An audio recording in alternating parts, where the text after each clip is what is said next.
He comes around a really tight pattern, really nice, lands it probably 150 away. Arrow breaks it, a little bit. But I think Tower asked if he could make the very first left turn off, expedite getting off the runway. And he jumped on the brakes really hard and immediately blew his left main mount. You got to be kidding me. Just blew a tire in front of the whole ready room. He opens the canopy and he knows where we're at. And he knows all these guys are probably looking out the window at him. And he keys the mic, ready room loudspeaker was on, and he looks right at us. He goes, "How am I doing so far?" You're listening to the podcast, So There I Was. That's how every great aviation tale begins. This is episode 28. 28? What? Can you believe it? Yeah. 28? Yeah. This is going to air on Thanksgiving Day, 24 November 2022. That's awesome. Yeah, the title of this show, Fig, is The Boss is Hammond. Boss is Hammond. Hammond, H-A-M-N. Join on him because he's Hammond. I don't even think he's blinking at this point. Wrong, So, Fig, what else did Lawman talk about? One of the parts that actually surprised me, he says the worst part about being a Blue Angel. Why? I mean, I don't get it, but he tells us. And you know what? Once he said so, it kind of made sense. Oh, absolutely. Stressful. Yeah. Talk about perfection. Every single moment is perfection. Right. That's what you're striving for. The goal is perfection, and the standard is nothing less than excellence. So we have actually brought Lawman on for this intro with us, and there's a reason for that. He felt like he was maybe in the debrief or something. It was a little too critical, but you were alone as a new guy. Yeah, you were the new guy all by yourself, and so you got the focus of all the attention, and you talk about that in the show. So in retrospect, tell us about it. What is your retrospective of being on the team? Again, glad to be here with you two gentlemen. Again, thanks for having me back. Kind of put a little bit of perspective back. And I did share some, they'll hear it, I guess, some of the trials and tribulations of being a Blue Angel pilot, especially a new wingman with experienced diamond guys all around you. And the focus and the camera's always on you. But hope I can take away some of the mystique, if there is some mystique about the Blue Angels. But there really is no mystique. The truth is just a bunch of knuckleheads in the fleet. Got lucky, got picked up like me. But very devoted professionals working every day, like Fig mentioned, every single maneuver, every day, striving for perfection. That was the goal for the whole team. And you got lucky to be a part of that. So I'm very fortunate, of course, to have been selected. I do want to thank the 1993 team, the guys that picked me, with the other highly qualified applicants. Boss, Rug Dance, and Ripper, Fudge, Snooze, Dino, Hoops, Surge, Timber, all the other guys on the team that gave me a chance. Had the confidence to say, "Hey, Lawman, we think we can train you to do this, and you can be a part of this team, be productive, and help the team accomplish their missions." I really do appreciate the team having the confidence and selecting me. And then, but like I said before, being selected is one thing, and then strapping on the jet and going out there and doing the maneuvers is a whole different thing. That's where the art and science of being a Blue Angel. So you get picked, and then you gotta, now you gotta fly to that standard, and they don't lower the standard for anybody. And if you don't make the standard, which is perfection, and no one's going to be perfect, so you're going to hear about it. You're going to get beat up in very critical debriefs every single day, every maneuver, everything you do, and not just the pilots, the enlisted troops, everybody on the team, every wrench turner, the guy cleaning the swabbing the hawse. Everything is, the goal is perfection. The entire team, probably the hardest working team in the world, in my opinion, to be honest with you, across the board. Totally devoted to the mission. I'm not kidding. That's amazing. But, I tend to believe that just because you don't put a product out like the Blue Angels do if everything behind the scenes isn't perfect. Yeah, so the goal is perfection in everything they do, every single task, every maneuver, everything, the maintenance, everything, the support crew. Because the goal is to put on the very best flight demonstration in the world. That's the goal. Every practice show, air show, it doesn't matter if you're flying in front of 4 people or 800,000. It's the same maneuvers, same level. If you're not perfect, you're going to hear about it. And that's just the way it is. And the truth is, if you strive for perfection, I don't care what Blue Angels, anything you do in life, if you strive for perfection, you will at least be very, very good at a minimum, right? Sound right? Yes. And absolutely. And you won't get complacent. And so an offshoot, a byproduct of perfection is safety in aviation. If you're really striving to be perfect, you're probably going to at least be very safe, and that's a good thing when you're flying jets like that. So you're gonna hear a lot about my 1994 teammates. My first year as a new guy, Boss, which is Boss Ripper, Snooze, Hoops, Timber, and those guys who were with me, and mostly about Dino. And I tell you, Dino, I love that guy. He was both my the instructor, my mentor, and my tormentor. Right. All rolled into one. Mentor and because torment. the truth is, it's by position. He was a slot pilot, and the slot pilot is in the best position underneath the boss to both be the safety pilot for the diamond and the delta, and to help the boss be safe and back him up on some mostly just sugar calls, like a little more pull, or like the bottom, to maybe help. Kind of like the catcher. He's kind of like the catcher on a baseball team, man. And he sees everything. Sees everything. He's field of view of the whole team. Yeah, second or third year guy. He's got great, tremendous essay. Like his aperture's opened up, and he's looking a lot more at other people. And I was lucky enough to have Dino, I think, who was really an excellent instructor. But he helped me to a standard, and if I didn't make it, I was going to hear about it. And Dino pushed me. Along with Snooze, Boss Stump, and other guys, pushed me into being a good right wingman, where I put my jet where it's supposed to be every single time to be predictable. And so the trust. So these guys have to trust you, and you have to develop that trust and earn that trust. They're going to put their jet, all those guys, inches or feet away from you and roll in the loop, knowing that Lawman, whoever's flying that number 2 jet, number 3 jet, doesn't matter. That jet's going to be where it's supposed to be, or you're going to clear properly. That was the whole thing. So those guys, they pushed me into making the standard, and I appreciate that. And all the troops, everybody who turned the wrench, gave me a perfect jet every day.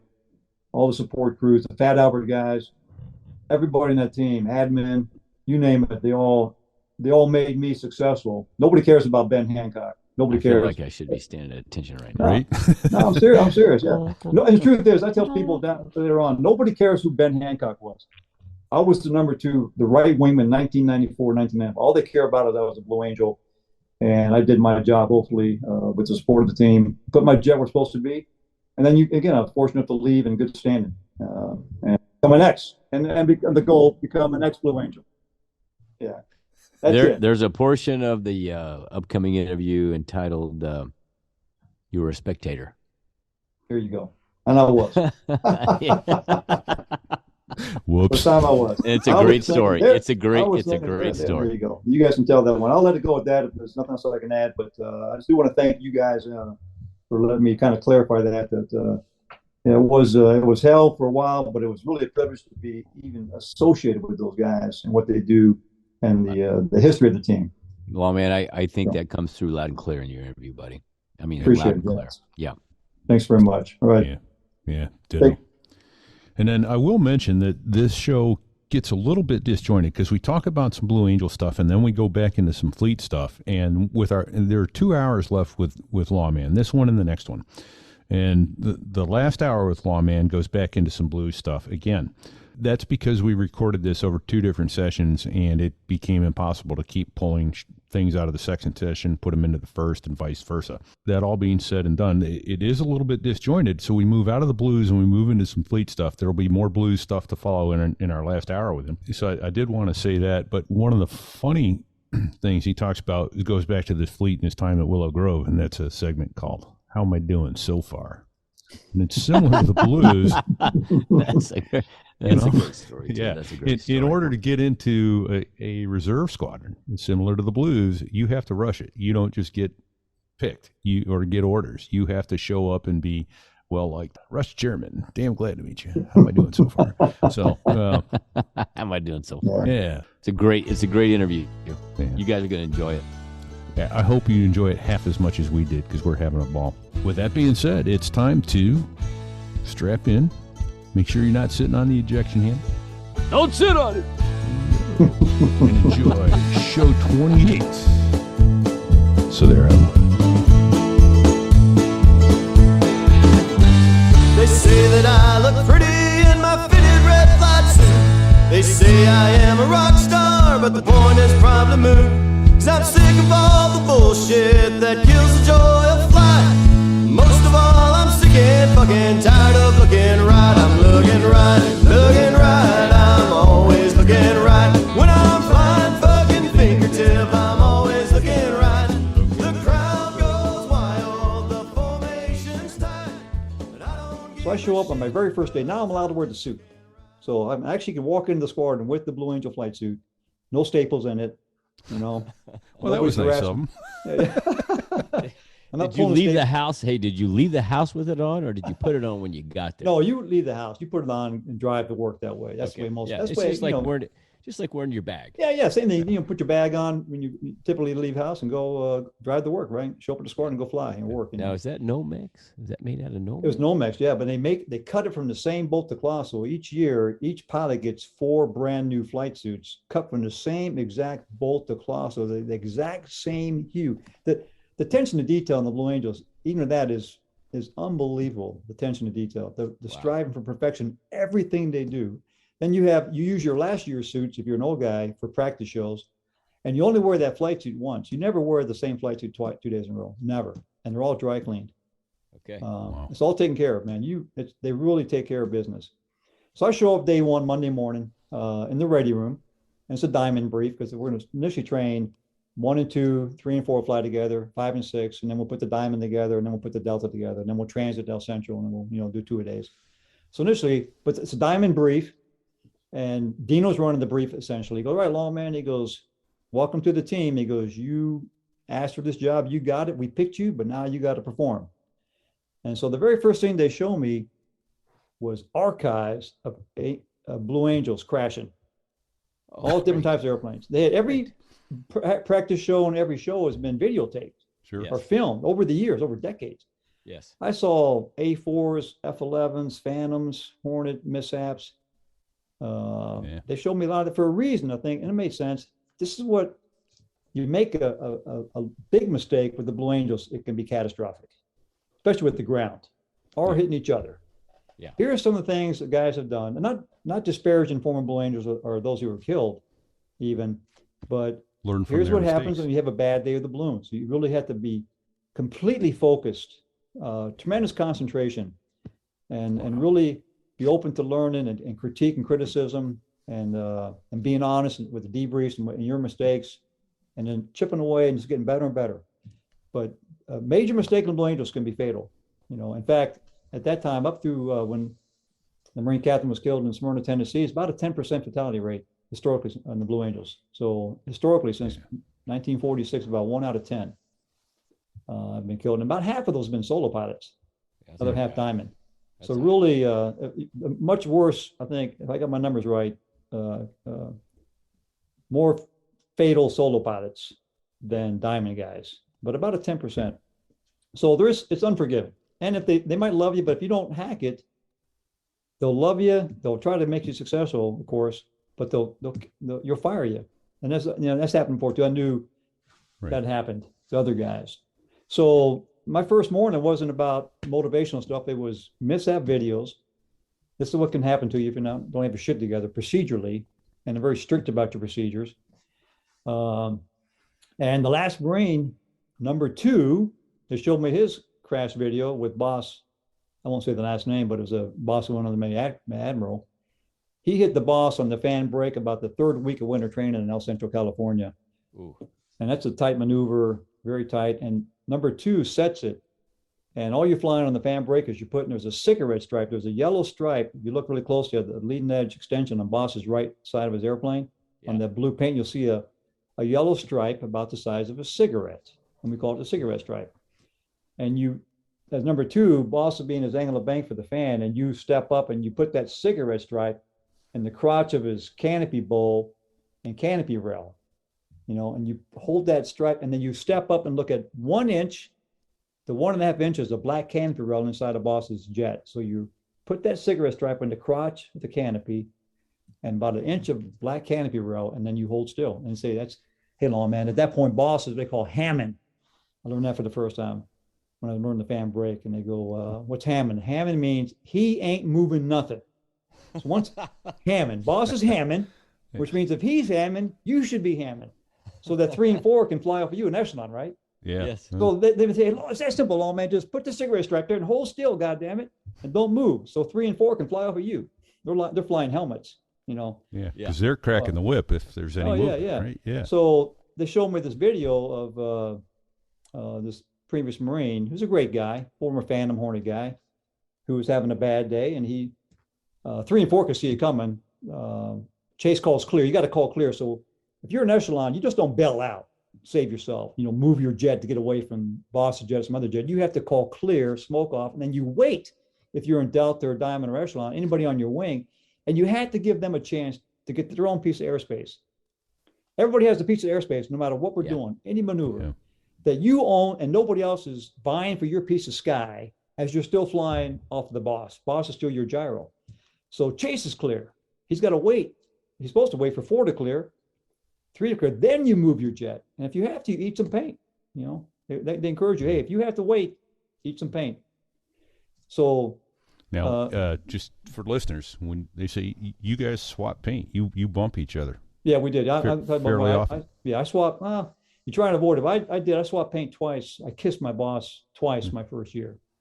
Swap paint. There's different stories in that, but so Chase number 2 is boss is his job is once he's in a maneuver is fly the maneuver, be predictable for everybody else, right? No matter what's happening.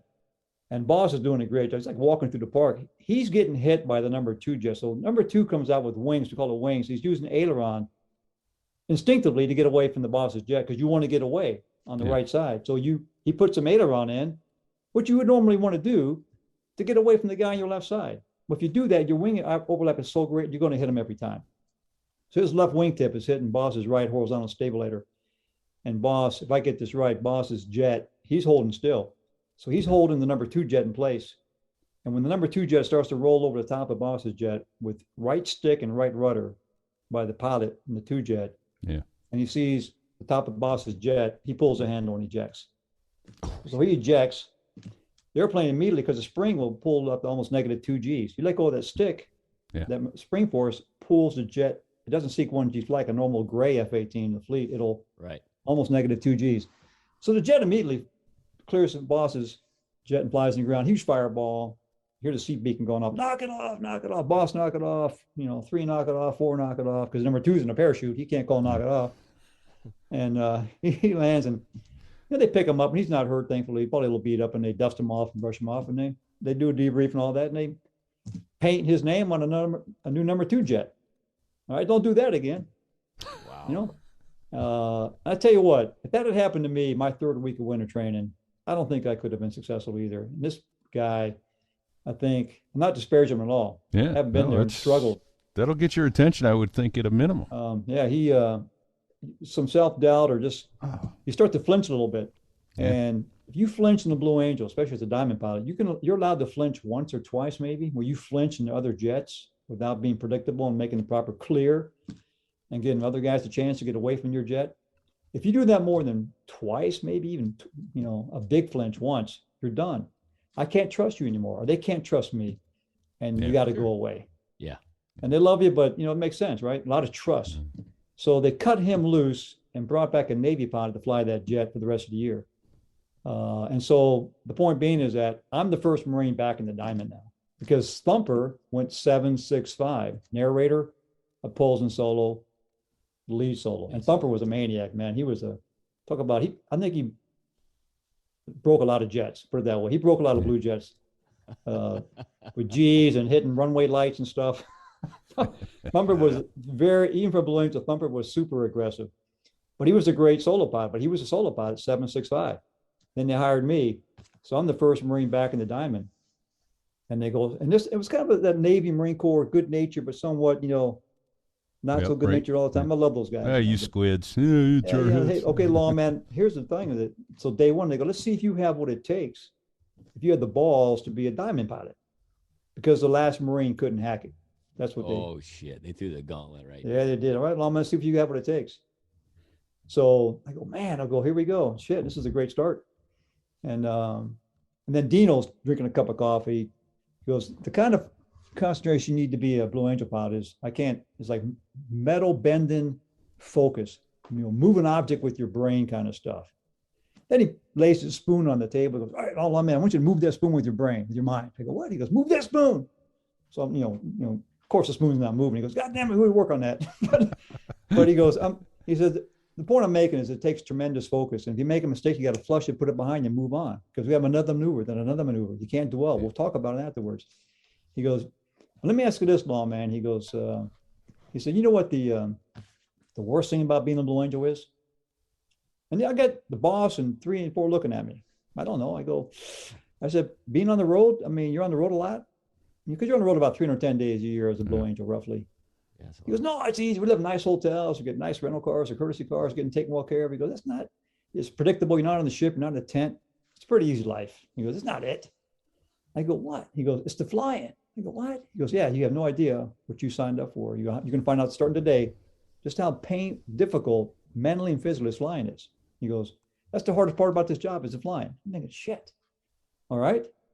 He goes, you know what the best thing about being a Blue Angel is? This is a third year Blue Angel pilot asked me this question, a third year guy. To me, he's a god, right? Yeah. Plus he's 6'4". He's a very imposing figure.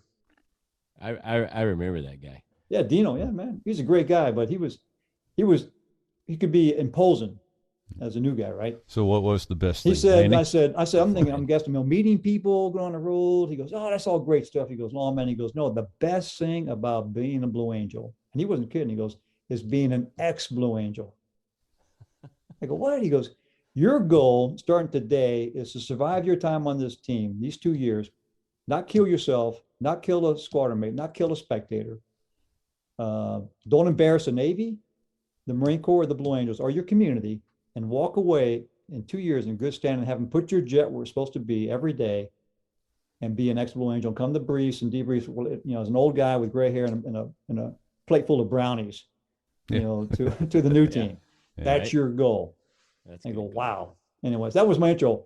So it was painful. I got to admit, it was the challenge in flying physically, mentally, no G suit. And there's a story that I'll tell you later on about near G-Lock that because G-Lock, G-induced loss of consciousness, has killed several Blue Angels since I left the team. And it's certainly a threat. It's a big threat for the guys flying these jets, lower the ground, high G, no G suit. But we train in Pensacola for, twice a day. And then you get Christmas break off and New Year's.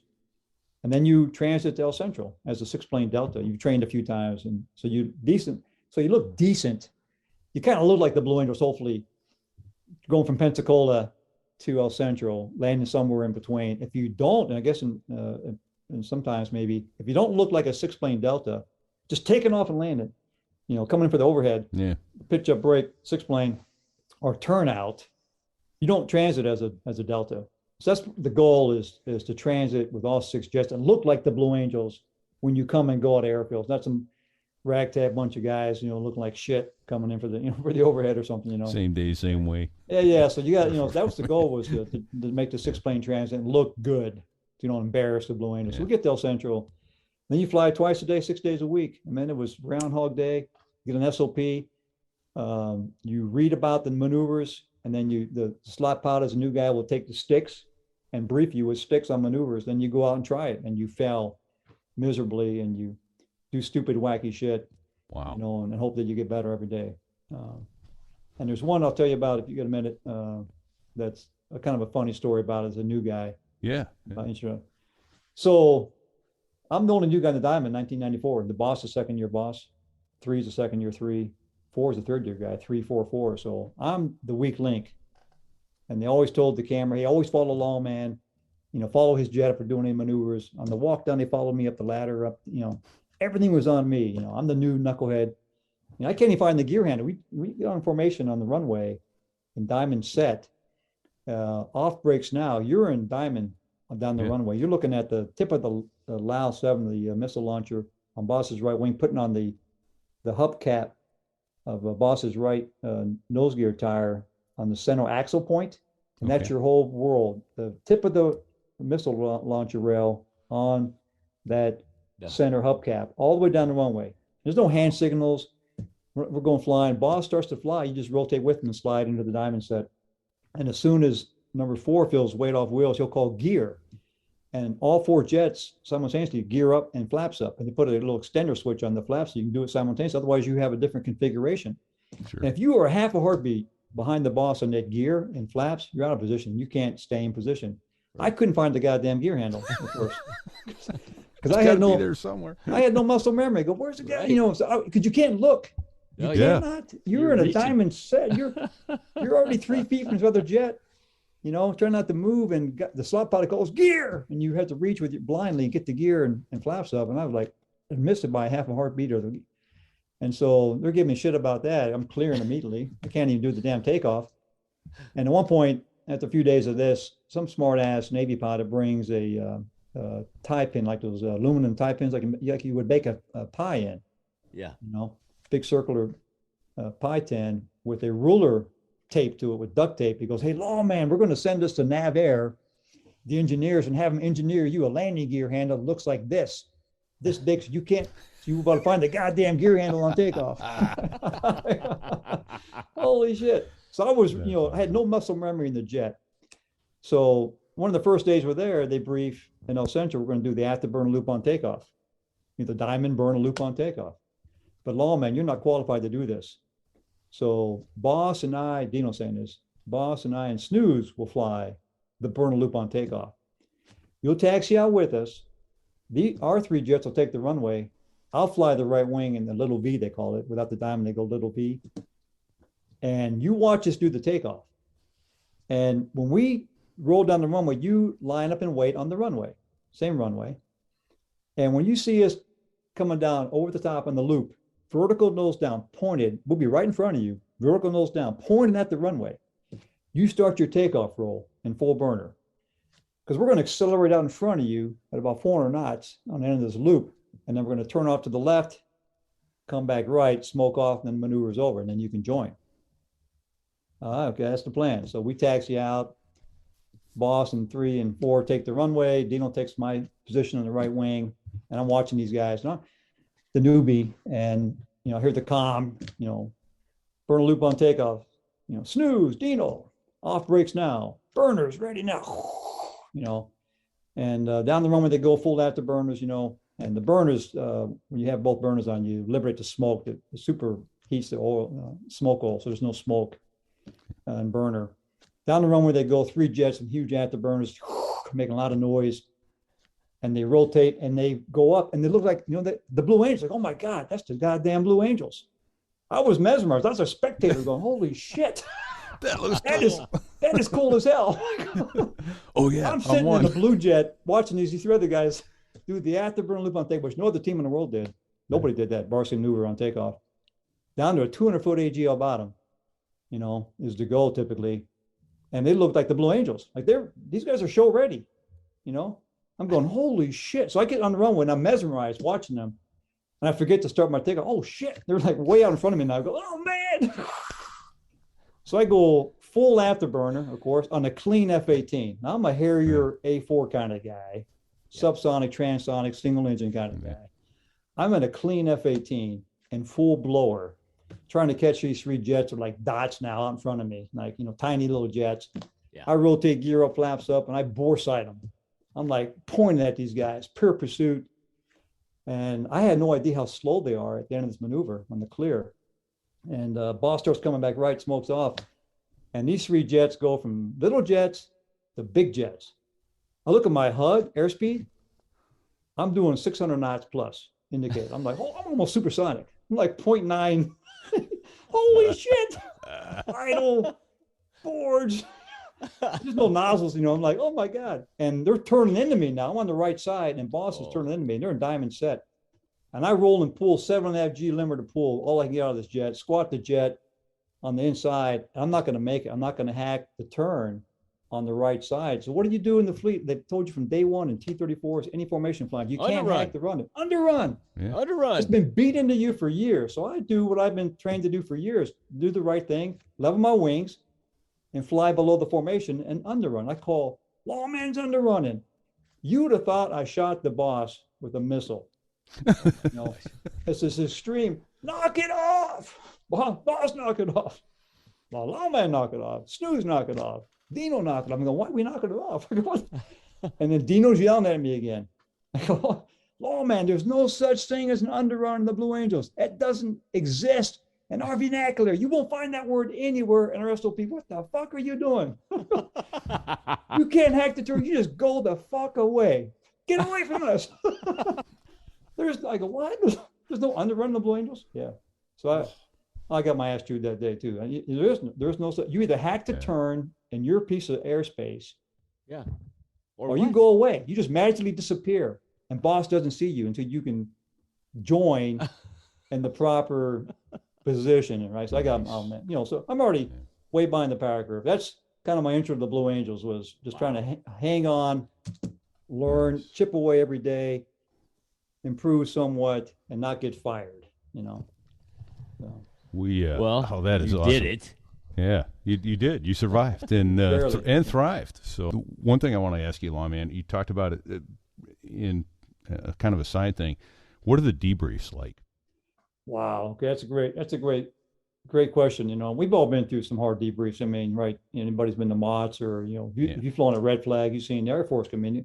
And even in the Harrier world, anybody that's really doing their game, if you're honest about it, you really pick apart. The whole thing is, you're professional, plan, you're trying to learn more. Fly, and then debriefs where you really learn, right? Maybe you learn some stuff in the Air Course and you pick it apart and you really learn the lessons learned in the regular fleet debrief versus, hey, repeat what you got for me? Nothing, man. Hey, see you, Yeah. The blues, I tell you, the goal is perfection. Even on a train, everything, the goal, every maneuver, everything they do, the goal is to be perfect, which isn't impossible, but you never stop trying to be perfect. Because if you start trying to be perfect, now you settle for pretty damn good, or we're pretty good, then you get complacent, and then people start getting killed, or you start to suck.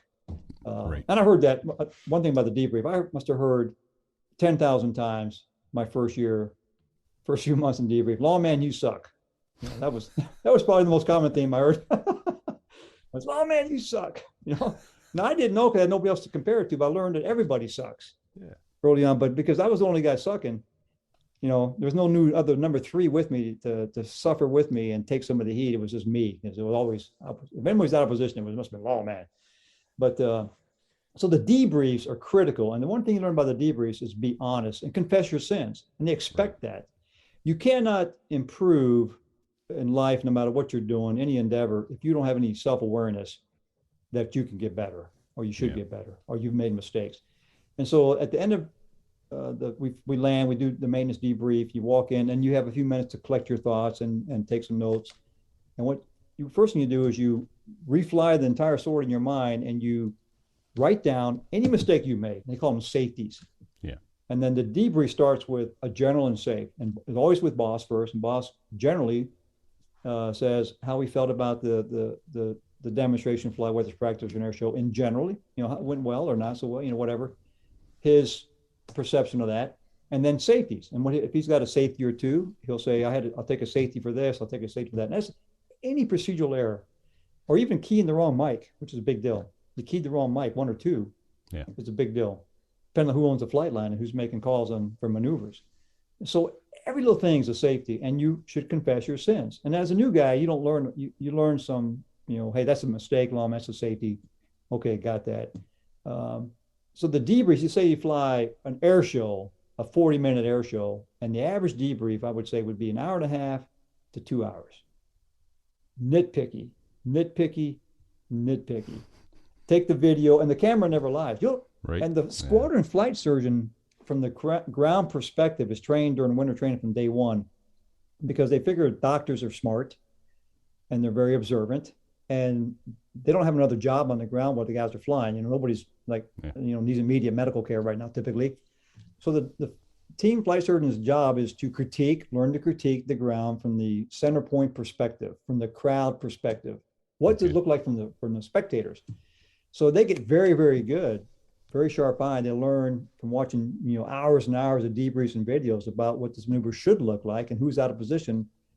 Every little thing, include whose smoke came on last, or early smoke, or this or that. And they're very, very good. And so every debrief will start with, especially during show season, the flight surgeon. So the diamond slot pilot will say, hey, diamond burn loop on takeoff. And then the first person to speak would be the flight surgeon. Has his note card from, he goes through the maneuver with any mistakes anybody that he saw from the ground perspective. Yeah. And some people think, oh, bullshit, that was, he's got the wrong guy. Then they play the tape, and they got these very expensive cameras that roll stabilized, lenses, and they'll stop the video a tenth of a second, and sure as shit, there's my jet. I go, God dang it. Out of position, late smoke or whatever. And plus, the other guys, the experienced guys in particular, can see your mistakes up close. They can, if you bobble a wing in them or, push them too hard or do this or that, they can see it. So what they expect is you to come into the debrief and first of all, confess your sins and be aware of the mistakes you made. And sometimes they'll point out if you missed one, hey, Lawman, on this maneuver, you did this or that. Yeah. And the goal is as an experienced Blue Angel, only have one or two safeties, narrow down to maybe none, hopefully, but no more than one or two. Early on, you're making, a lot of mistakes because you're learning. So the debriefs are critical. And if the maneuver wasn't perfect, if your jet wasn't perfect on that maneuver, your jet, it's not good enough.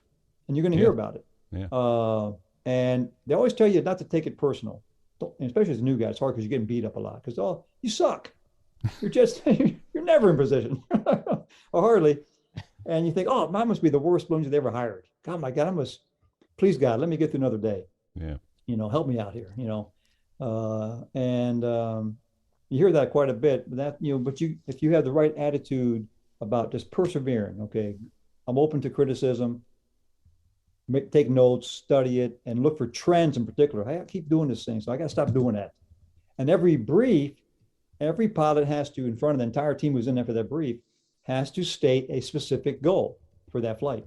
That you are telling the team, I am going to fix this today, or I'm going to do this better today. Here, my specific goal for the day is the up on the line of breast loop. I'm not going to sag it or whatever, whatever. Yeah. And you tell the team, and then they expect you to fix it. And then they show the tape, and did you fix it or not? You're called out on it. No matter who you are. And the boss is a squadron commander, former successful, highly competitive Navy commander who has commanded the squadron on a fleet carrier. Now he's the boss, right? Doesn't matter. You're out of position. Boss makes a mistake. He's going to hear about it. The rank is meaningless at the table. Right. Well, and as it should be if you're going to be a professional team, awesome. right? That counts on each other for your very lives. Yeah. So debriefs are painful, and you feel like, oh my God, I'm horrible. And then you get a 30-minute break, eat a burrito at El Centro or something, down a Coke, and then you go out and do it again, and you suck again. Right. And in the back of your mind that, oh shit. And you fly a maneuver, you go, I'm going to hear about this one. But you got to flush it. You have to flush it. Yeah, because you got 50 more to go. You got more to do. Like, damn it. Okay. And I learned the lesson the hard way. If you don't, and this is where it's very, can be fatal. Yeah. If you don't flush it and move on, okay, what's next? Focus, do the next one better. I made a mistake early in winter training. Of course I sucked and I was out of position on some diamond rolling looping maneuver and got cleared. And then I the next maneuver was worse. And then the next one was worse. I was like, geez, I'm just falling apart over here. And Dino, we got to knock it off. Right, Lawman, go well clear, they call it. Go well clear. It's like fleet parade and like, get away from us. Right, Lawman, you're cleared aft and you RTB. I'm like, what? I got a good jet here. Oh, wow. He sent me home. Yeah. Oh, what? It was the flight of shame. Yeah. It was a single jet return to El Centro. And the maintenance guys are monitoring our frequency because they want to know if early on, if a guy's got a bad jet. They've got to fix something. They'll have a spare jet turning for you. They've always got a spare jet with a crew chief sitting in. If they have to, they'll crank that jet and you land and that right engine's already cranked. You run the ladder, you jump in, crank the left motor, wipe out the flight controls and go if you have time. Nice. That's like a pit crew. It's like a NASCAR pit crew, man. They're world class. I've done it a couple of times and during their show too. It's phenomenal how fast it can be to jump into a spare jet. So maintenance, they know what's going on. Yeah. But they're going to ask you because it's early you still got 40 minutes of flying to go. Hey sir, do you spare jet? And I'm going, oh no. And I think so. And so I said, no, I said negative. The jet is good. It's not the jet. I'm just RTB. And they got asked a question, but they know. Okay. Yeah. So it was I had to land my jet come in for the overhead. Yeah. If I came for the overhead or just snuck in on a quiet, straight end. Maybe sneak this jet in here and nobody notices it. But you park on the flight line and all the troops are out there. Yeah. You park a jet and you get out and there's 5 other jets out there over Shade Tree bombing range training. And you are one of them, man. And then you got to wait by yourself. And I waited by maintenance control for the other 5 jets to land. and do the walk of shame into the debrief. And no, man, I'm going to get my ass beat. But it was a wake-up call, and Dino was right. Lawman, you let that bad maneuver get to you. Yeah. And you were not focused on and you got to be dangerous. And he's right. Yeah. You know, my second year, we landed the guy during the show, put him on the ground because we got the same thing. He got dangerous. All right, hey, clear, land your jet during a show, on a show day in front of spectators. Wow. They don't mess around. Yeah. No, the spectators don't know anything about why. They don't. They think you're broken jet. The Blue Angels. In my opinion, you could fly by the crowd, invert it, and eject, and they would clap. Oh my God, that's great! Part of the show. Right. That's different. They don't know. Anyway. Yeah. Man. Wow.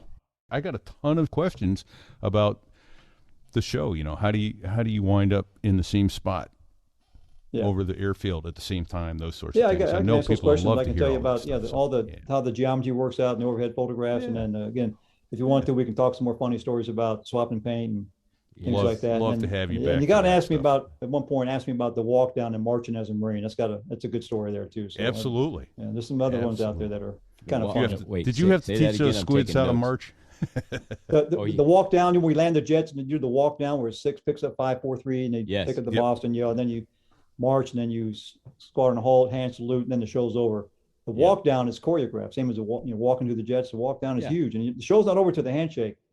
And there's a good story about the walk down involving me. I can tell you about that. You might get a chuckle out of. I'm taking notes. I won't spoil it now, but it's a good story.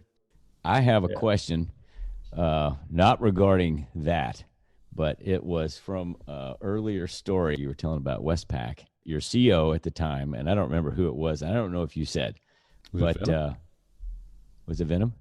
No, it's Hunter. Call sign Hunter. Okay. He was bound to determine he was going to be an 06, and he wasn't going to let you guys, the squadron, anybody in the squadron screw it up for him, right? I mean that is correct. Yeah. Okay. Yes. So that always ends well. Yeah. And then you told the story. You told the story about, he was had set up this dog and pony show for the Admiral's visit. Admiral pack, basically coming. Yeah, Air Pack or Sync Pack or somebody. Right. So someone with a bunch of Texaco stars on his collar. Yeah. Did he make 06? I believe he did. I'm pretty sure he did. Yes. Okay. But he didn't get the command he wanted. He did not get the Mag 12.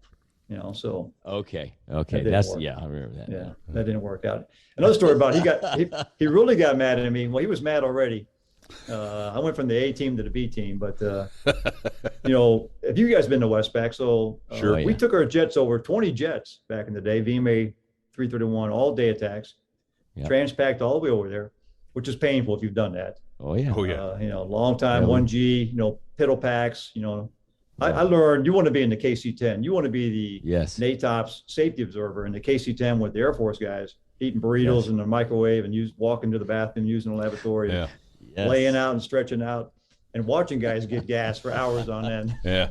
And it's 1G flight. It's all born 1G flying. So you get penalized if you do the transpac and they try to balance out the flight hours.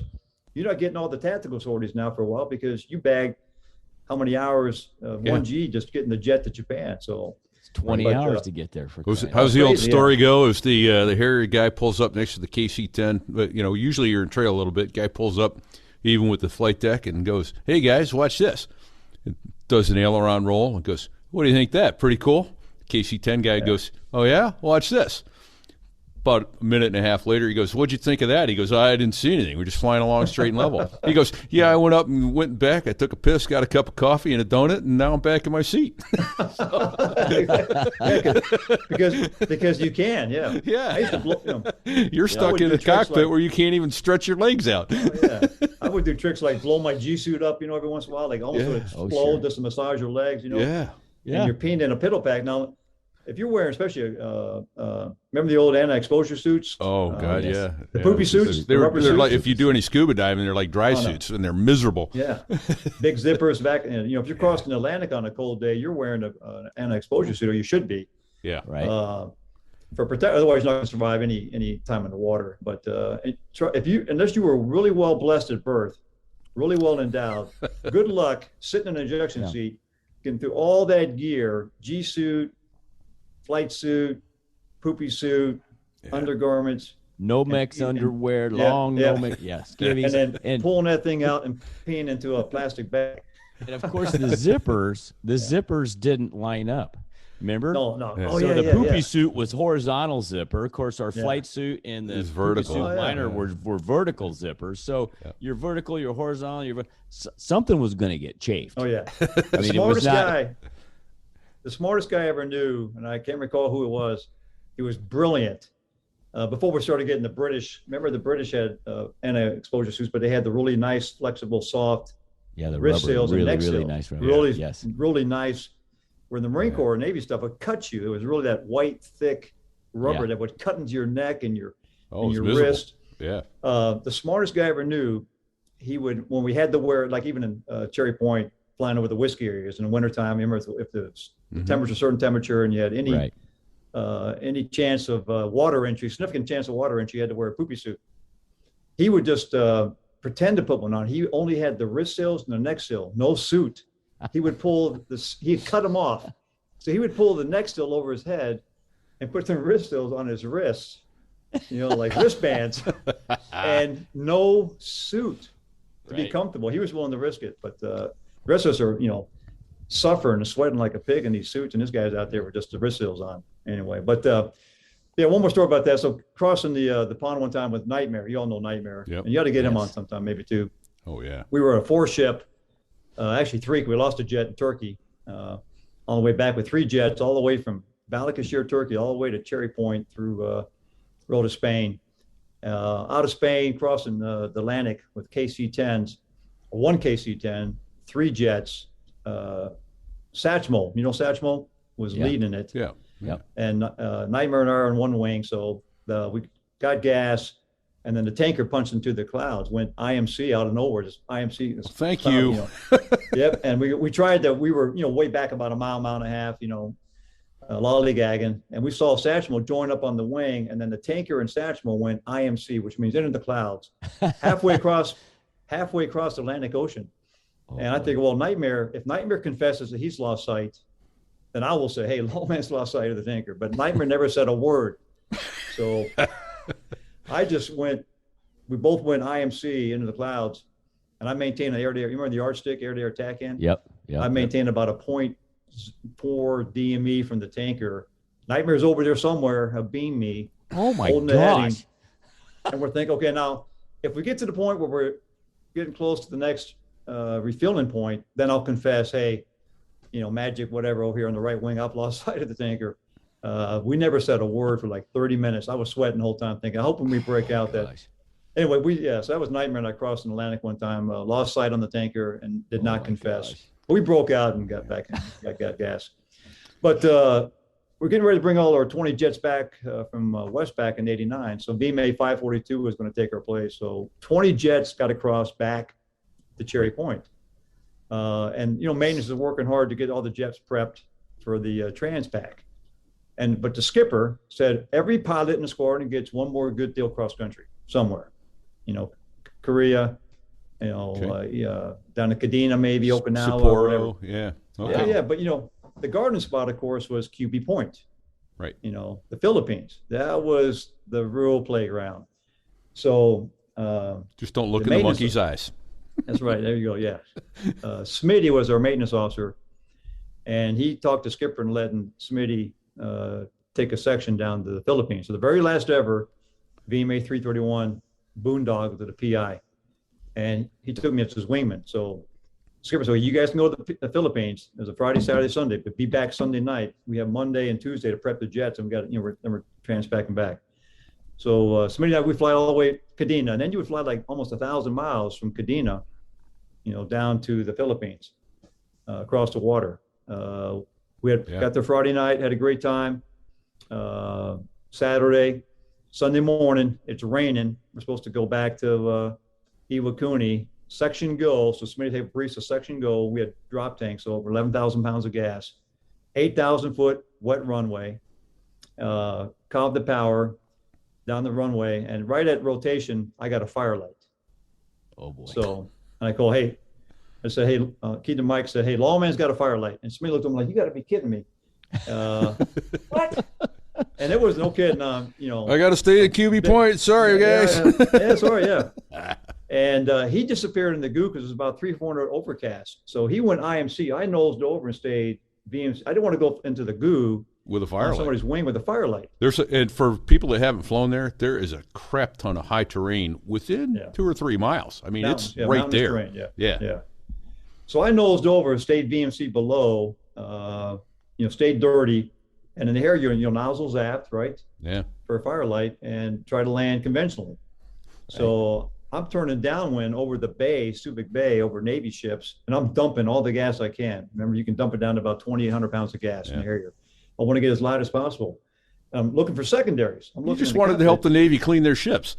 Yeah. There you go. Some cleaning solution. Well, I am dumping JP4, whatever it was, Navy gas, I guess JP4, at about 300-foot AGL, trying to stay. I'm at 300-foot AGL on downwind, declaring an emergency. Smitty's overhead somewhere, and there are 2 F-18s sitting at the whole shore watching this whole boondoggle. And, of course, the resting gear is raised at which we have to land beyond in the area. I got to land. Now I've got maybe, 7,000 feet of runway wet in the rain.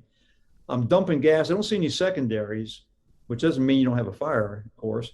Yeah.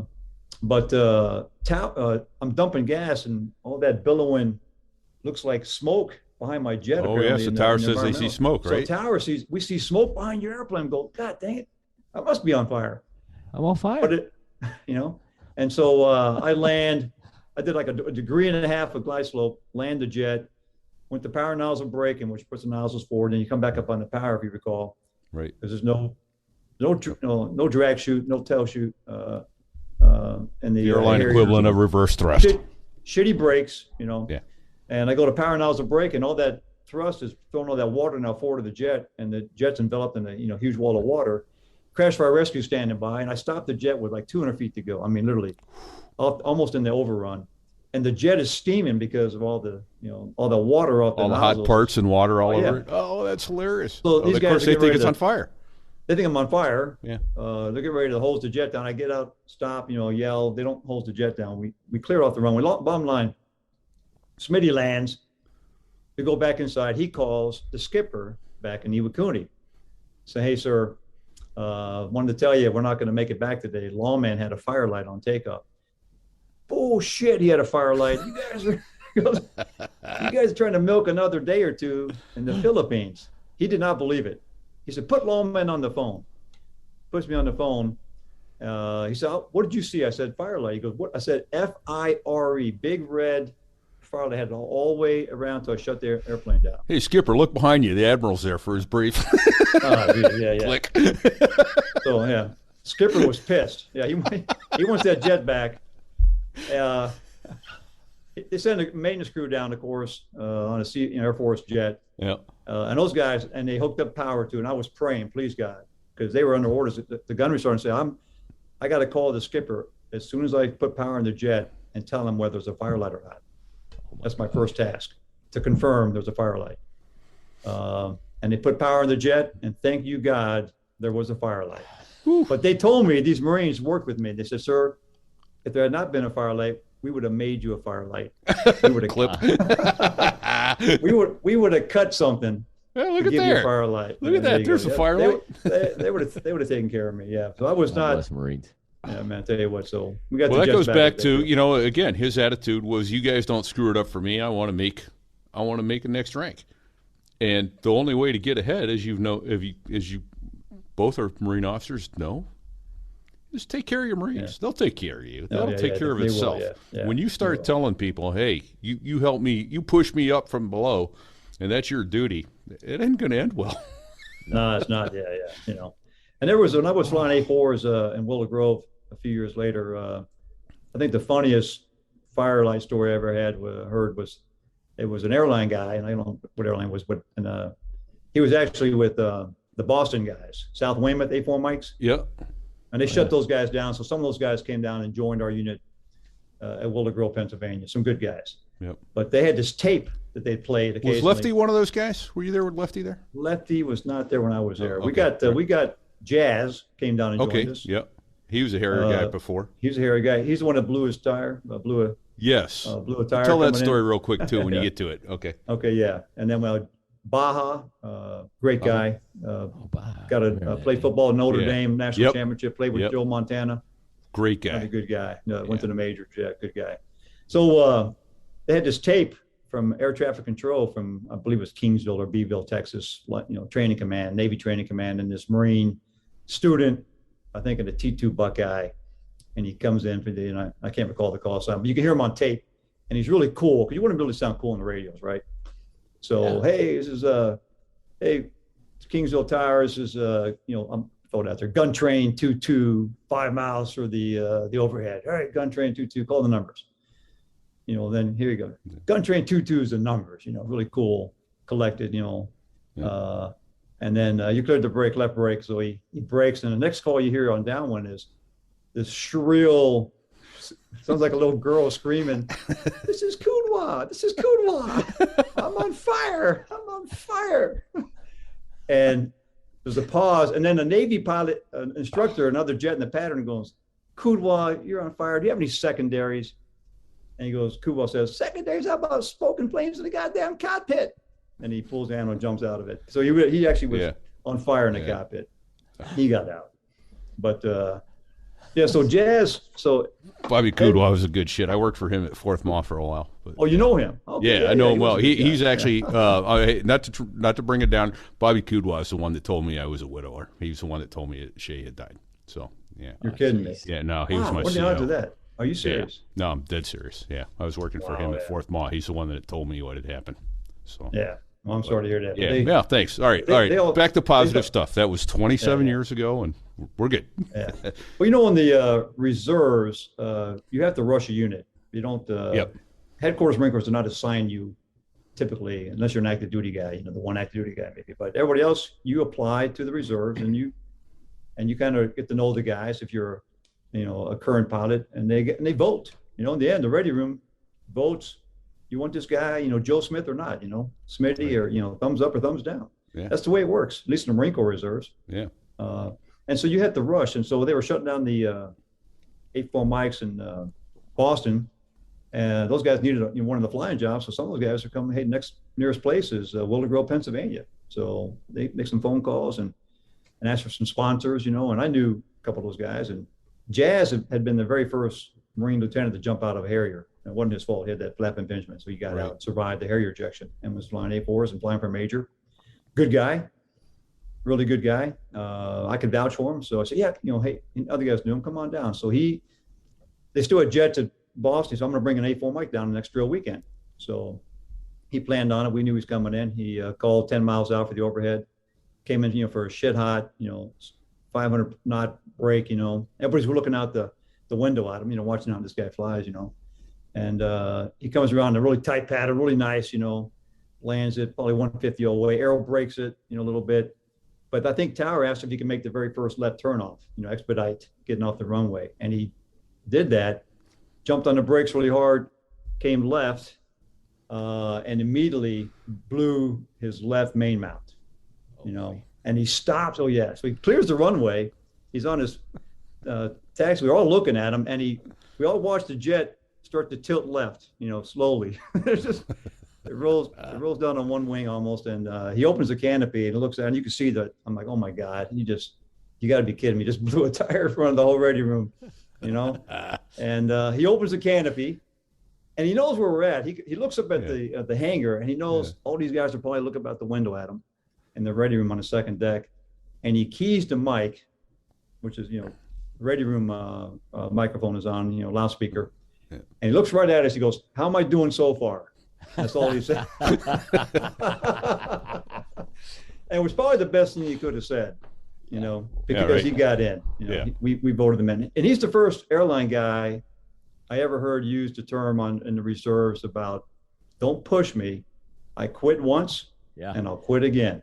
I'm a known entity. Because because active duty guys, unless you're at their annual obligation, you just can't quit a unit. Say, hey, I'm tired of this bullshit. I'm tired of being, the way the opso's treating me, or the XO, or the C, or whatever it might be. Yeah. Jazz actually quit in the middle of a CAX, 29 bombs. You can't.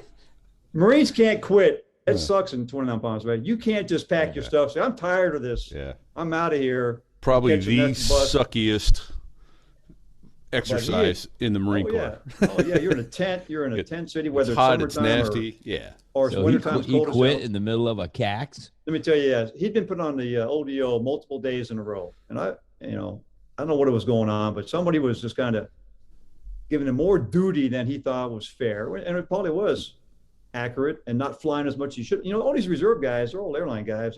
They come there to fly, and participate, and to the unit and the mission and all that. But you don't come there to just do duty, to sit at the ODO desk while other guys fly airplanes. So he thought he was getting more than his fair share of duty, not flying.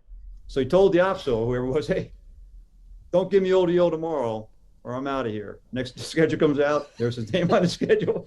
ODO, remember LPOD or something like that? Last plane on deck, you got it from 1400, the last plane on deck. Right. So Jazz was an ODO again. And I remember him, he walked out of the tent ready room in his, wherever we're at, in his flight suit. And he came back in civilian attire, what do they call it? Escape suits back then. The airline guys would call escape suits because they could escape, with a bag. And he said, I quit. I'm out of here. And I didn't see him again for years later. He walked out of that tent, hitchhiked the main side, whatever, got a ride to Palm Springs and flew back to Philadelphia. Yeah, he quit on us. Which I don't blame him, because he could. Yeah, right. And no one could do a damn thing about it. Yeah. Done it once, I'll do it again. Yeah. Holy smokes. I had another note here that I remembered from my last notes before we quit on whatever night of the week that was last week that we'd had the marathon interview. You're a trooper, Lawman. You're actually you're a machine, man. Yeah. At the time you were telling some stories from your Blue Angel tour, and you said something about, I don't know if I'm using the right terminology, but the walk. The walk down. Funny story about the walk down. So you walk to the jet down, and from the jet. It's a very formal thing, right? Oh, it's choreographed. You ever watch the Blue Angels fly? Even a practice show. Yes. Everything is choreographed and to the minutia. I mean, it's really incredible. And the camera, they filmed that, and they debrief that, the walk down and the walk back. So you do that at El Centro in training from day one, then? Yeah. In fact, my job is number 2. Oh, from you learned it. You started in Pensacola. You started learning the 2-man walk down, then 4, and then 6. At a certain word, or during that's got to be. I'm sorry, that's got to be funnier and crap to watch 2 pilots walking back and forth in front of their jet. They're like, oh God. But you've got to do it. You can't just do it the first time. Yeah. So when the skipper says, we're standing there at parade rest, number 6 will say, you've got 6, boss. Something to that effect. Then a certain narration part. The skipper calls, the boss, Squadron 10 Hut, forward, march. And these guys are all, AOC guys. They've been training my Marines, like the DI you had on the previous show. Gonna go. And you step off, you always step off on the left foot, right? So on the third left foot, number 2, at least my time, so being me, would call hand salute. So you count 1, 2, 3, hand salute, up, pop, down. Because you were so close, shoulder to shoulder, you can't do a regular Marine Corps salute because you don't have the elbow room. Okay. So your hand comes almost straight up, and you do this little thing where your hand comes out like a pop. Yeah, and then you bring it Not back that there's down. anything wrong with that. There's nothing wrong with it. It's just different. You guys are basically walking shoulder to shoulder at that point. Shoulder to shoulder, if you did yeah. a proper salute, you're You gonna can't. elbow. Yeah, you can't do this. So it's a different salute. Your hand comes straight up. You got to learn years and years of Marine Corps saluting. Bring your hand straight up and you pop, and then they stop the film. And if your pop doesn't match boss's pop, they stop them. Hey, Lawman, you're late pop, early pop, whatever. You have to, or your hand was 1 inch ahead of boss's on the salute coming up. They're coming down. Everything they pick that apart, the hand salute, and walk up the ladder. So then boss peels off his jet, then you peel off your jet. When you walk up that skinny little F-18 ladder that comes down from the leading edge extension, it's inches wide. You walk up with your right hand only. You don't look at no left hand, one hand only, and you can't look at your feet. And I was the only new guy flying that year, than the Diamond in particular. So they always say, follow Lawman. The camera crew would always follow me to up the ladder. Of course. Forget everybody else. Yeah. And then if I look down at my feet, because you're walking up a skinny little ladder with one hand, and climbing on top of this F-18, which is pretty high off the deck, with no cranial, no helmet, because your helmet's in the jet. Yeah. And if you look down at your feet, Dino, the slot pilot, is running the debrief, said, Lawman, stop. He stopped the video. Did you drop some change? Did you drop something? What are you looking for? Stop looking down. Ain't no discharge on the ground. Okay. Ain't no discharge on the ground. Don't look down. So into the jet, and then and the whole startup thing was, choreographed too, how you got out, and all that. But I'm gonna go into that. So on the walk down, the walk back, so you would land the jets and you'd park and show parking, line abreast, 6 jets, 1, 2, 3, 4, 5, 6. And then everybody's ready to get out of the jet on a certain signal from boss. You can never look, if you're number 2, you never look, if boss is to my left side, I never look out at him. I'm looking to my right side. When 6 is ready to get out of the jet, he looks at number 5. 5 is ready, looks at 4, 4 looks at 3, 3 looks at 2. I'm ready. They're all looking at me. I look at boss. And he knows everybody's ready to get out of the jet, which is choreographed. How you get out of the jet is choreographed. Probably stand up, stand on the seat. Stand on the seat, make a V with your hands on top of the canopy bow, and then walk down the ladder. Again, don't look at your feet. Walk down with one hand. Don't look down.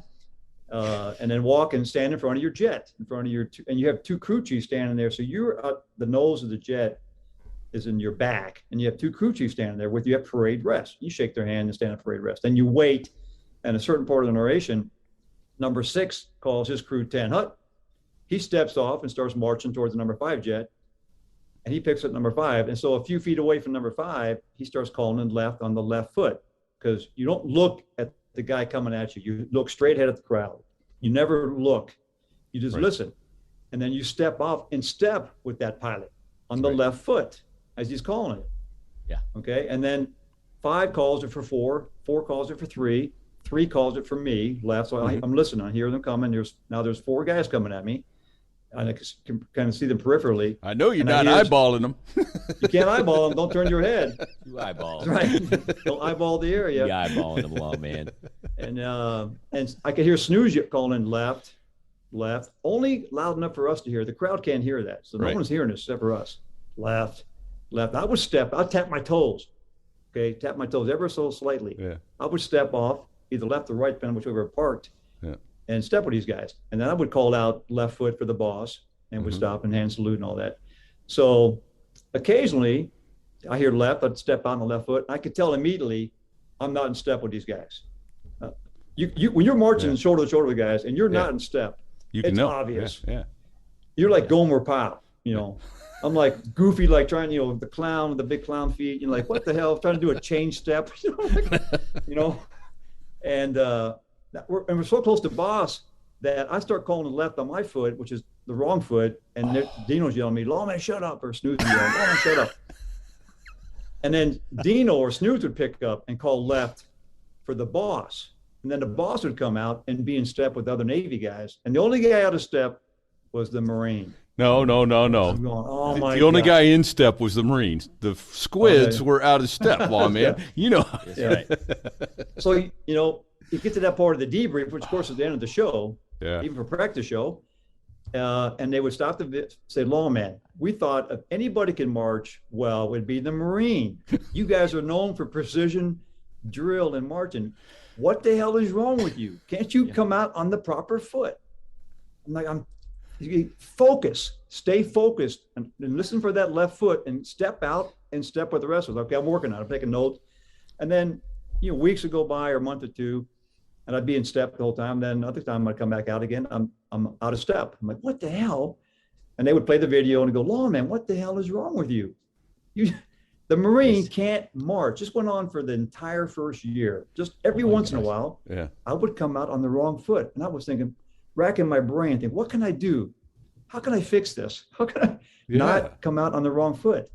Focus, listen, tapping my toes. And so finally, end of the season, towards the end of the year, that first year, there's a practice show in Pensacola. I came out on the wrong foot again. Clueless the clown, looked like, Gomer Pyle out there with, the sergeant yelling at me. Yeah, we're Sergeant Carter chewing your ass, right? But in this case, it's Dino in the debrief. What the hell, Lawman? Can't you march? Goddamn Marine. And I said, I don't know what, I tell you guys, I threw my hands, I don't know what to do. I said, I'm really at a loss. I don't know what I'm doing wrong. I'm focused. I am laser focused on the left foot, hearing that left foot call from Snooze. I'm trying to step out with you guys. I can't figure it out. Tell me Snooze is screwing with you. He said, oh, man, don't you get it? I go, what? We've been fucking with you, man. We've been screwing with you. I go, what? They go, only in practice shows, and only occasionally, guys say, hey, guys, today, Snooze is going to call left on the right foot, and we're going to fuck with Lawman. So the Navy guys, so Snooze approaching my jet would call left on the right foot. Of course. I'm here left. I would step out, and then I'm out of step. So it was a good-natured Navy Marine Corps kind of poke your finger at you a little bit, but the Navy messing with the Marines. So the march down, and it was embarrassing because the troops were out, and I've learned this, we never did this in front of the public. No. So I didn't put that together, that it was only a practice show these things happened at. So they would never do something that intentional in front of the public, but they would do that in front of the team would be out there going, how come that Marine can't march? God, that's funny. That coming. Yeah. I almost they had to be, yeah. They are screwing with you, man. They're screwing with you. I was not thinking that way. I just didn't get it that way. So, yeah. I should have seen it coming, though. Yeah. I should have seen it coming. So you were out in the public a lot, and obviously at the end of the show, you did the meet and greets, those sorts of things.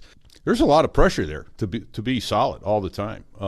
But you got to meet, and you got to meet some amazing people too. I mean, you sent some pictures, and I'll try and include some of the pictures, like of the walk down and the salute and that sort of stuff. But the cool thing about it was people wanted to meet you. The Commandant wanted a picture with you. Bo Jackson wanted a picture with you. Who are some of the other people you got? You were at Van Halen. Yeah, you went to Eddie Van Halen's house, right? Yeah, got to meet Valerie Bertinelli. Well, that's what I wanted to meet Valerie Bertinelli, but here's what happened. Oh, he was smart enough to keep her away from you guys? Here's what happened. So, yeah. The Van Halen had done that Dreams, the video with the Blue Angels. They combined Van Halen song, which was a big hit. Yeah. Really well received video with the Blue Angels. Really pretty kind of song. It went very well with the Blue Angels flying. And so the team already had kind of a relationship with Van Halen. And so in 1994, my first year on the team, the public affairs officer, Cubby, who ended up being admiral, spokesman for the Pentagon, said, hey, Van Halen's agent has called and wants you guys to come out to the house if you want. So sure, who wants to go to Eddie Van Halen's house?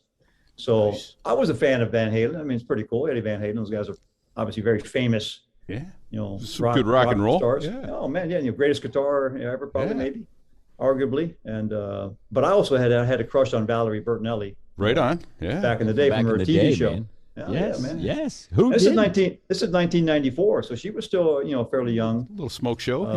Yeah. Maybe early 30s, maybe. I was 30, 34.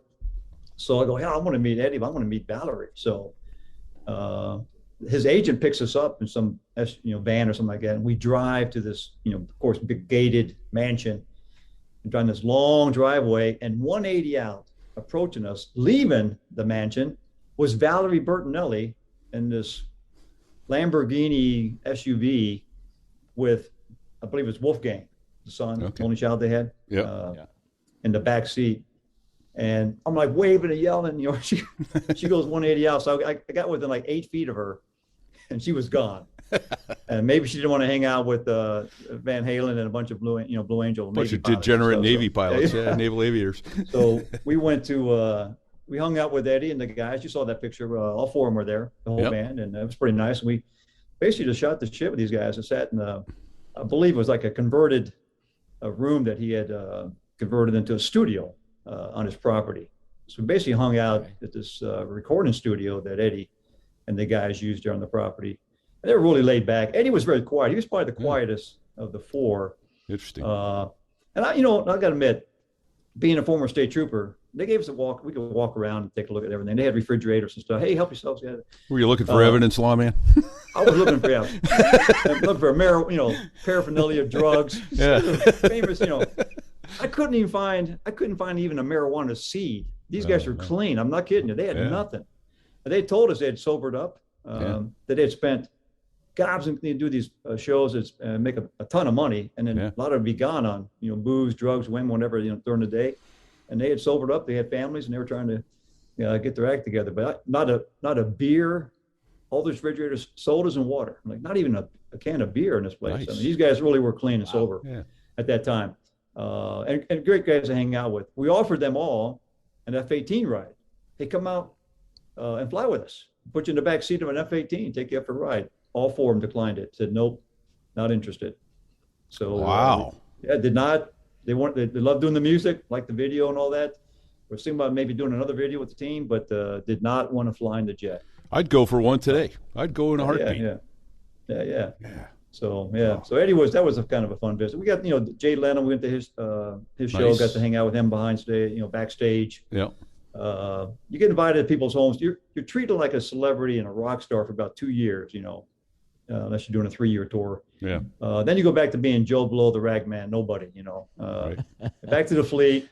Do your own. Guys standing there with wire clippers as you're pulling out of your parking spot for the last time, right? To take your sign down off your. Yeah. You got to I got to walk around and do my own pre-flight. I got to pre-flight this Harrier jet. Right. Of course, you go from the Blues, which is impeccable maintenance. I mean, these guys are. It's incredible the attention to detail the maintainers have and the dedication to the jets that the maintainers have. Well, they don't even let a bug spot stay on the jet. Right? Oh, it's crazy, man. The These dead guys bug on the choke jet is clean. off. They clean those jets with rags and spray bottles. I mean, these guys, it's impeccable. And every switch, if you're a Blue Angel pilot, you don't even pre-flight the cockpit. You don't adjust your radio volumes. They know where you want your radio volumes, just splits, 1 and 2 at one radio at 10 o'clock, number 2 at 2 o'clock, whatever it is. Yeah. You tell, and that's where your radio volume knobs will be. Your gloves laid out in the cockpit, left over right or right over left. That's where they'll be every single time. Your skull cap pinned onto an alligator clip, the skull cap before you put your helmet on. Right. They'll ask you day one, sir, which way do you want your skull cap face? You want it facing left or you want it facing right? So I don't care. It doesn't matter. Sir, we have to know because that's the way it's going to be every single time. And that was the precision. You go from that kind of precision where everything's taken care of. The jet has been turned, powered up, and shut down and cleaned. And I hate to say this, you go back to the Marine Corps, AV fleet. Yeah, maintenance control. Your jet's out there. Go get in it. I remember I was I was becoming the maintenance officer 214, my first post Blue Angel flying tour after Command and Staff College. And I walked to a jet that had been assigned to be my maintenance control, safe for flight. Yep. On the flight line, Yuma, Arizona, VMA 214, which is a great squadron, but young Marines make mistakes. Yep. And I walked to the right side of the airplane. There's a complete 4-foot panel missing from the jet, not even on the airplane, exposed avionics. Right. Right. They just miss little things, So you get spoiled by the Blues and the precision that you get to work with there, But that's cool. Well, what a great experience. Yeah. Well, I mean, we can't thank you enough for joining us and for honoring us with your time. Oh, my pleasure. Happy birthday to your bride. Yeah, Lawman. Yeah, thank you very much. I'll pass it on to her. She's a lovely lady. And thank you for your service. And same as you guys. Yeah, man, I'm honored to have flown with you guys. It was a pleasure to have flown with guys like yourselves, true great Americans, that still having fun and love talking about flying and it never gets old. And telling funny stories about ourselves, it's nothing wrong with that. No, it never gets old. Well, that seems about as good a place as any to break it up for this week, Lawman. Thank you for joining us. I want to say also thanks to all of you listeners who are doing something that is humbling to us. One, you're listening. And we know you've got over 3 million podcasts from which to choose, but choosing ours and listening to us is humbling and an honor. So thank you. The other thing you've been doing, and I would ask you to please keep doing, is sharing this show with other people whom will enjoy a good aviation tale. That is also humbling to us. One of the best ways to help our ratings is if you are using any Apple devices is to use the Apple Podcaster app. That helps our numbers. And also from the Apple Podcaster app, if you go down to the bottom of the show, there's a place to give us a nice 5-star rating and perhaps a review. Reviews and ratings help us a lot get our show bumped up in Apple, so it helps us keep growing. I also want to let you know how to reach out to us. If you either want to reach out to one of our guests, we can put you in touch with them, or you can give us feedback directly. You can reach Fig via email at fig@sothereiwas.us or me at repeat@sothereiwas.us. And you can follow us on Facebook. at sothereiwas.us/Facebook or on Twitter, sothereiwas.us/Twitter. If you have any other comments, please subscribe and share them at our website, sothereiwas.us. Thank you also to our sponsor, Robin's Bird Brain Designs. She is doing a really cool thing for Christmas this year. If you want a custom gift for somebody to show them you've put a lot of thought and effort into it, get some custom etched slate coasters.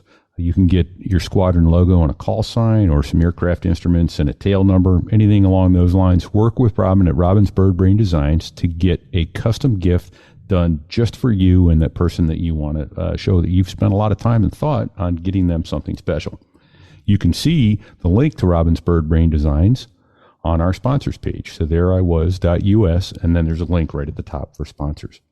We do have a glossary page up on sothereiwas.us, so if we mentioned a term that you didn't hear or didn't understand, I should say, go and look for it there. Special thanks also this week and every week to Dos Gringos. Dos Gringos are letting us use their music for our podcast. These are two former Air Force fighter pilots who started playing guitar together, and it got crazy from there.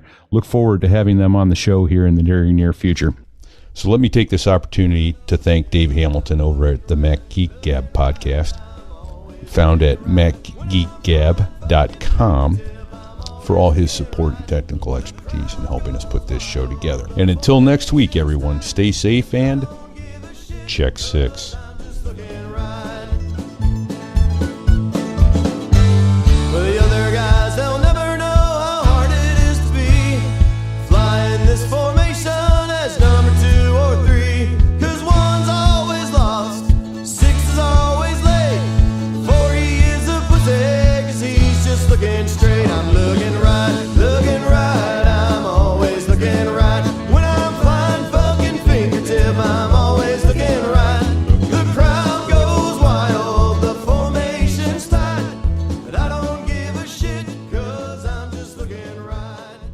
Hey guys, today Snooze is going to call left on the right foot, and we're going to fuck with Lawman.